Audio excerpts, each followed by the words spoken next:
سورہ نساء جیسے کہ آپ کو بتایا گیا مدنی صورت ہے، اور مکی اور مدنی صورتوں کی پہچان بارہا آپ کو بتائی گئی کہ نبی کریم صلی اللہ علیہ وسلم کی ہجرت سے قبل جو صورتیں یا آیتیں نازل ہوئیں مکی کہلاتی ہیں، اور آپ کی ہجرت کے بعد جو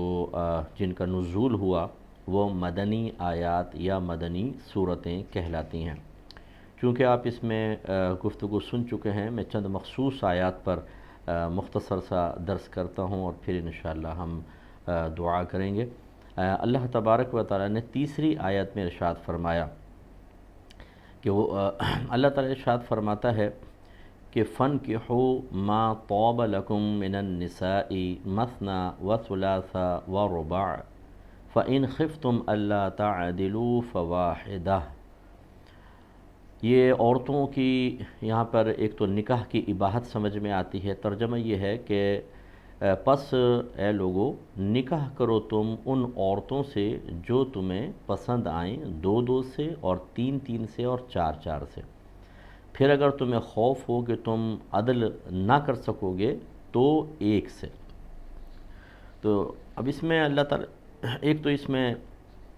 نکاح کی اباحت سمجھ میں آتی ہے کہ نکاح کی یعنی اجازت، لیکن یہ اصل اس آیت کے نزول کا مقصد نہیں تھا، بلکہ مقصد نزول یہ ہے کہ عرب لوگ بسا اوقات پیسے کے لالچ میں اور دیگر مصلحتوں کی بنا پر ایک ہی وقت میں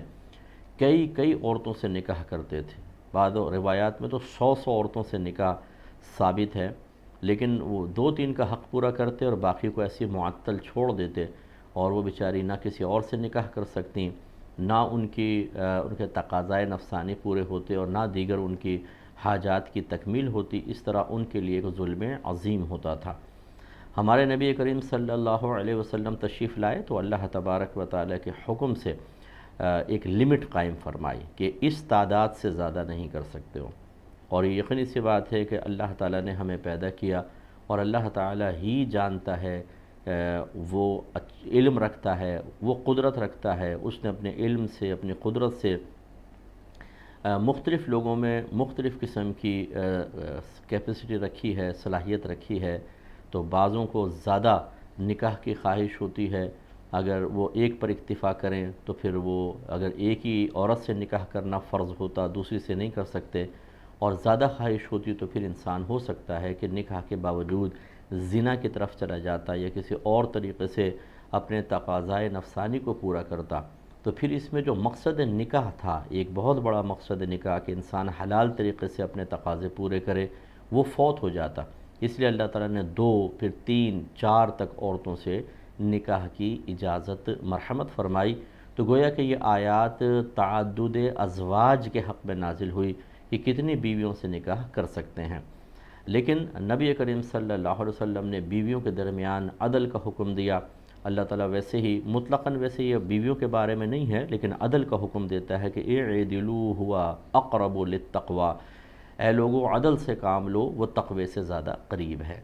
نبی کریم صلی اللہ علیہ وسلم نے ارشاد فرمایا جس شخص کی 2 بیویاں ہوں اور وہ ایک کی طرف مائل ہو جائے اور دوسری کو لٹکتی چھوڑ دے، یعنی نہ اس کا حق پورا کر رہا ہے نہ اس کو ٹائم دیتا ہے، تو وہ بروز قیامت اس طرح آئے گا کہ اس کی ایک جانب فالج زدہ ہوگی۔ تو اس سے یہ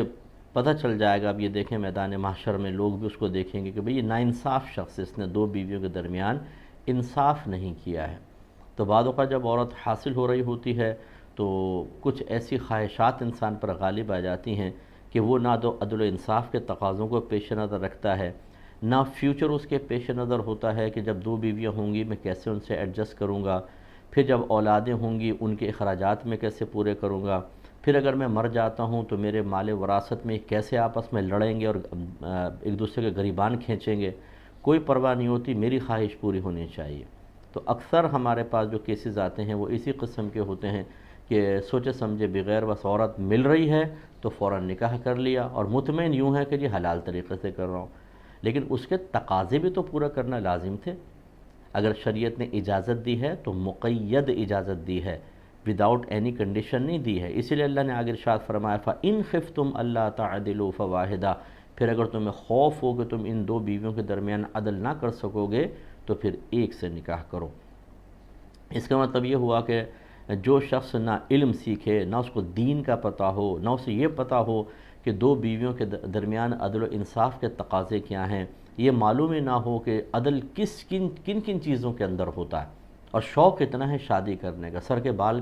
کم کروانے کا بہت شوق ہوتا ہے، اور وہ کر لیتے ہیں، اور پھر ہم نے دیکھا ہے جی وہ میری پہلی بیوی اکڑ گئی ہے، میرے بچے باغی ہو گئے ہیں، میرے بھائی مجھے فورس کر رہے ہیں، دوسری بیوی کو طلاق دے دی، چھوڑ کر بھاگ گئے، یا پہلی والی کو چھوڑ کر دوسری کے ساتھ لگ گئے، اور اس طریقے سے اپنے لیے آخرت کی بربادی کا سامان، اور خواہشات نفسانی کی تکمیل کتنے عرصے تک انسان کر لیتا ہے، کچھ عرصے بعد پھر سب ختم ہو جاتا ہے، اور اللہ تعالیٰ کی بارگاہ میں قابل گرفت ہو کر انسان پہنچتا ہے۔ اس لیے جتنے ہمارے بھائی بہن ہمیں دیکھ رہے ہیں ان سب کو اس پر توجہ کرنی چاہیے۔ بھائی اس اعتبار سے کہ دوسری شادی کے بارے میں اگر آپ سوچتے ہیں تو 50 مرتبہ آپ کو مشورہ کرنا چاہیے، صاحب الرائے لوگوں سے، زیرک ذہین لوگوں سے مشورہ کریں، اور خواتین جو ہیں وہ اس اعتبار سے کہ آپ اپنے اولاد کی پہلے سے ایسی تربیت کریں کہ آپ کے بچے اس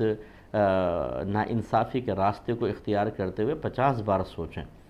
آخری اس میں ایک مسئلہ یہ ہے کہ اللہ تبارک و تعالیٰ نے مرد کو اجازت دی کہ تم نکاح کر سکتے ہو 2 عورتوں سے، 3 سے، 4 سے، اور یہاں پر یہ کنڈیشن نہیں لگائی کہ پہلی بیوی اجازت دے تو کر سکتے ہو، یہ کنڈیشن چونکہ یہاں مذکور نہیں ہے، اور جب اللہ تعالیٰ کوئی شرط بیان نہ فرمائے تو اپنے پاس سے ہم اس کو مشروط نہیں کر سکتے، لہذا دوسری شادی کے لیے اپنی پہلی زوجہ سے پوچھنا لازم نہیں ہے۔ لیکن اسے کہنے کا مطلب یہ نہیں ہے کہ پھر اس کے اعتماد کو خراب کریں، اس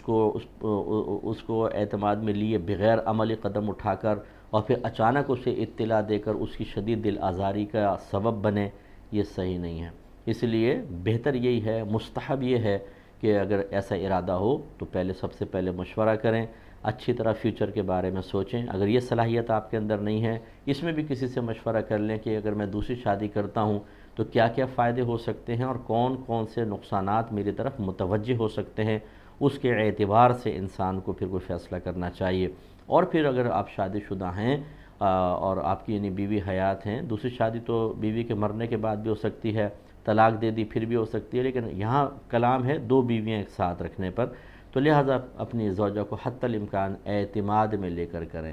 اور میں ان بہنوں سے بھی گزارش کرتا ہوں کہ جو شادی شدہ حضرات سے شادی کرنے کے لیے تیار ہو جاتی ہیں، اپنی کنڈیشنز رکھتی ہیں کہ اپنی پہلی زوجہ کو طلاق دو پھر میں تم سے نکاح کروں گی، تو یہ اچھی طرح یاد رکھیں، نبی کریم صلی اللہ علیہ وسلم نے اس کو حدیث میں منع بھی فرمایا، اور کسی کا گھر اس طرح خراب کر کے توڑ کر اپنی خوشیوں کا سامان کرنا کبھی انسان کو راس نہیں آئے گا۔ یہ ہماری بات یاد رکھیے گا کہ جو خوشی کسی کے غم کے ذریعے حاصل کی جائے وہ خوشی کبھی راس نہیں آتی، اس میں بڑے مسائل پیدا ہوتے ہیں، پھر دوسری کے بعد تیسری کی طرف چلا جاتا ہے، اور بعض اوقات طلاق دلوائی آپ نے اور پھر اپنی اولاد پھر آگے معاملات یہ کر رہی ہوتی ہے کہ وہاں سارے خراب معاملات ہو جاتے ہیں، تو ایسا ہرگز نہ کیا جائے۔ اس لیے حتی الامکان کوشش یہ ہونی چاہیے کہ اپنے آپ کو بھی آزمائش پر نہ ڈالیں۔ بعض خواتین سوچے سمجھے بغیر اس طرح نکاح کر لیتی ہیں، اور بعد میں وہ شوہر ان کو چھوڑ کر پھر پہلی والی کے پاس چلا جاتا ہے اور مسائل پیدا ہوتے ہیں، تو یہ آپ نے پہلے اس آزمائش میں کیوں اپنے آپ کو ڈالا تھا۔ اسی طریقے سے بسا اوقات یوں بھی دیکھا گیا ہے کہ شوہر جو ہے وہ